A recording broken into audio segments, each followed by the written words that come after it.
Hi, you guys. Today we are going to start our new packet of Pagoo, which is going to be pages 11 through 15. Okay, and I'm on chapter 13 of the book. But today we are going to be looking at all of these tree-like animals, flower, that are actually real. And you're going to need to listen to find the answers to question 1. The hanging ferns and bushes were really colonies of bryozoans. What is a bryozoan? Number 2, what were the eating trees? Number 3, why were the snail shells empty? Number 4, why should Pagoo have been flattered by the small fish? And 5, I think we'll get to what lesson did Pagoo learn? So on the screen, you're going to see here some pictures of some sea anemones that are opened. And we're going to start the story with chapter 13. And it's right here in our book, and lots of pictures just like the ones you have. But it's called The Grotto of Eating Trees. So chapter 13. Pagoo felt that he must go after that snail shell. He had seen it pop from the center of the sea anemone and watched it roll from the flower to the tide pool floor beneath. He raced down the rock to search for it. He came to the place where the other hermit had slipped and fallen. Weeds slid out from under him and broke loose. He couldn't hang on. He too was slipping. Directly below him stood the same anemone which had swallowed a snail before his very eyes. But it was closed tightly. So it wasn't open like this. It was closed up all tight because it had already eaten. And I thought there was a picture on here of one like that. But what happens is, right here, they get closed up so that their tentacles aren't sticking out like that, right here.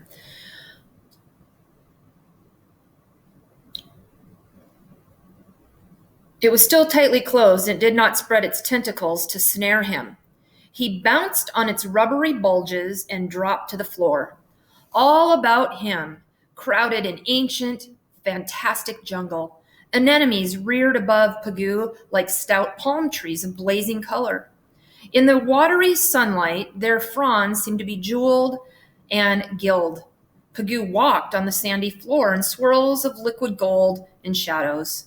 With those rainbow colors arching above, the witchery of this place might have enchanted a more sensitive soul. But Pagoo was made of sterner stuff. He was not struck with the staggering beauty around him. He just staggered that way to keep under cover. He must find that new, empty snail shell. Sneaking along with his tail part tucked under, Pagoo blundered into a fairy cave. The rock walls of this dusky grotto were hidden beneath a crowded forest of growth. The roof was hung with ferns and bushes growing upside down. Pale, lacy nets of growth spread out near blooming mosses.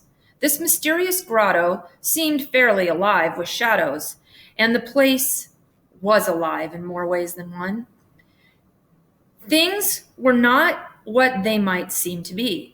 The blooming moss and lacy nets, the hanging ferns and bushes were really colonies of very small animals.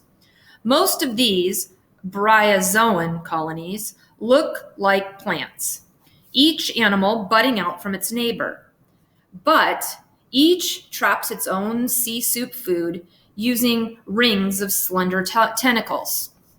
Here's a picture of maybe what bryozoans look like.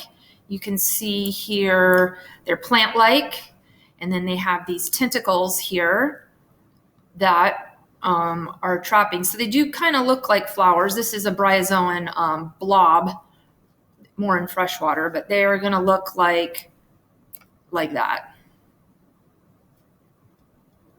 Okay. Just as the trees tower above, underneath, other animals are stretched above the bryozoans. These are hydroid colonies, and they were built by hundreds of tiny creatures growing in orderly rows. Some hydroids grow like slender palms with waving plumes. Each animal traps food for the colony with stinging tentacles. Pagoo once had traveled with the children of hydroid families, tiny Medusa sea jellies. Medusas pop away from their stay-put family trees and join the sparkling plankton ballet for a generation, and even have baby jellies who can swim. But these babies, as though bored with the life of their wandering parents, return to shore, and they settle down and start a stay-at-home colony, a hydroid colony. And this is a picture of the hydroids right here and what their colonies might look like. So they grow and then they break off and then they become plankton and then they float around and then they come back to make a new colony. And these are not flowers, they are actually sea jellies called hydroids. Pagoo found what he was after in this grotto of eating trees.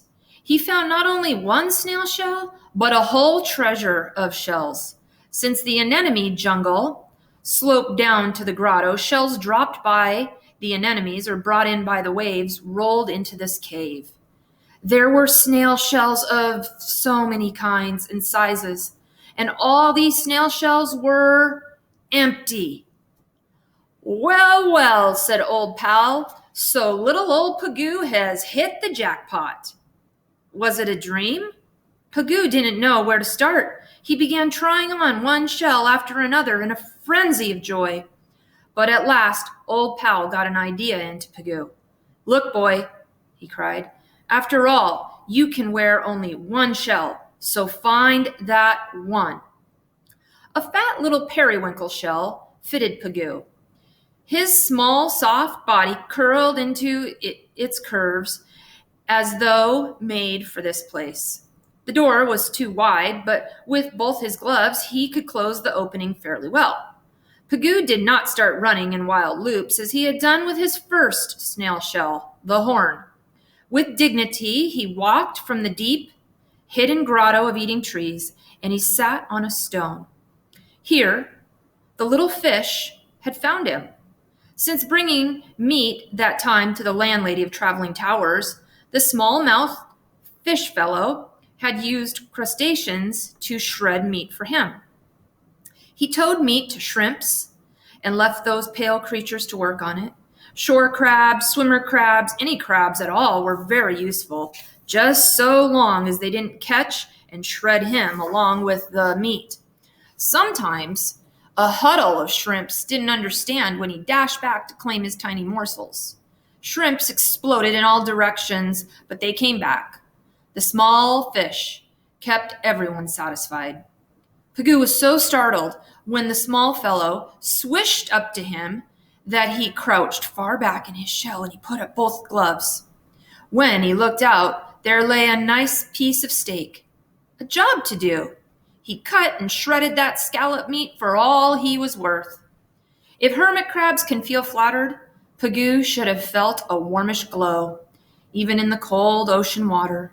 To be given a job like this, to work on meat that young Pagoo now was large enough to be noticed.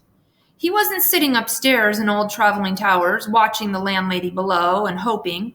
Pagoo himself was carving. Of course, he ate his share. He did so well that he sprayed meat particles all over the scenery. Tidal currents caught them up and carried the news around the corner. Not only the small fish return, but hungry shrimps and hungry worms and hungry hermits in all sizes. Pagoo had rested from hermit fights of late, and he had almost forgotten the rude ways of his own tribe. Clutching as much steak as his claws could hold, Pagoo retreated. He scuttled toward the grotto of eating trees, his new periwinkle shell bumping along. All the gang followed. They clawed and pulled at Pagoo's tasty lunch. They knocked his little shell around, reached into his too wide doorway, and pinched him with no mercy at all. He tried to block that doorway, but his gloves were much too small, and he had no more chance to taste the feast he had so carefully prepared. Pagoo had learned something. That old instinct made it a fact by saying, "Yep, you may be a little larger after that molting, but you're not yet large." It was only too true. As yet, he could not hold his own against those big boys. And this doorway, oh, the shell, why hadn't he chosen a better shell? The hole was much too wide. Oh well, when this rumpus was over, he would go back there and get another house with an opening he liked. He knew where he could get it. Pagoo almost smiled. You can see the picture here in the book of what it looks like. Really pretty. So now Pagoo is in his little hiding place with all sorts of shells around there for him to choose.